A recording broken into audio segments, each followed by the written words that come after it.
Assalamualaikum warahmatullahi wabarakatuh dan salam sejahtera buat kita semuanya. Pada kesempatan video kali ini saya akan menjelaskan materi tentang hakikat bangsa dan negara. Nah, kita tuh patut berbangga diri di sini. Cukup banyak suku, bangsa, etnis, ras, mereka berhimpun menjadi satu dalam sebuah negara yang disebut Indonesia. Kita sering mendengar bahwa Indonesia adalah bangsa yang besar.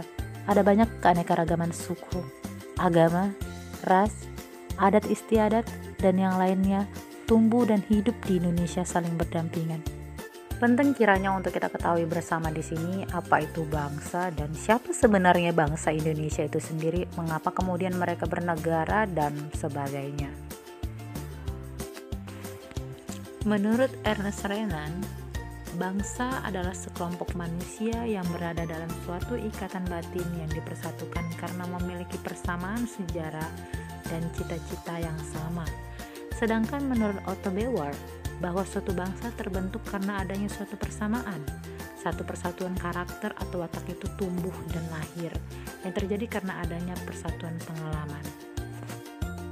Adapun unsur-unsur yang membentuk suatu bangsa, secara garis besar yang pertama karena kesatuan sejarah, yang kedua karena kesatuan nasib, yang ketiga karena adanya kesatuan budaya, corak kebudayaan yang sama, kesatuan wilayah, di mana memiliki tempat tinggal dan tanah air yang tidak bisa terpisahkan, dan yang terakhir karena adanya ide, cita-cita, dan nilai-nilai rohani yang sama.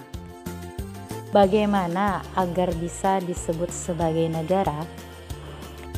Adapun secara umum, unsur pembentuk negara yaitu yang pertama adanya rakyat, yang kedua adanya wilayah, yang ketiga adanya pemerintahan yang berdaulat, dan yang terakhir adanya pengakuan dari negara lain.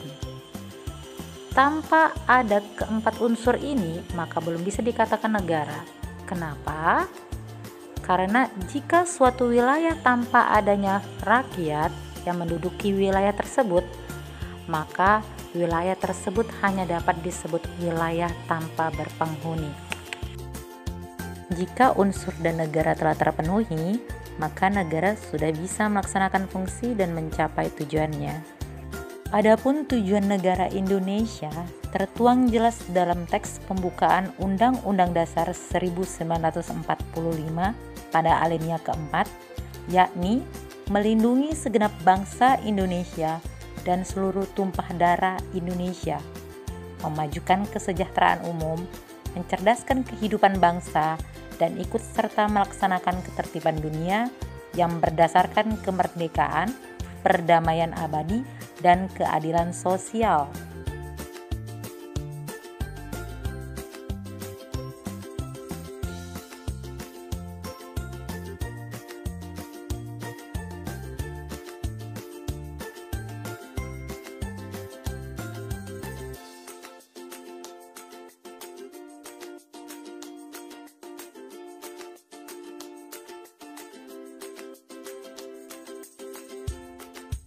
Sampai di sini materi kita dengan mempelajari hakikat bangsa dan negara.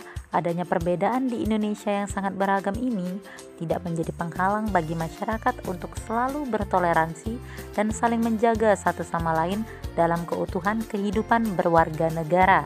Saya akhiri, Assalamualaikum warahmatullahi wabarakatuh.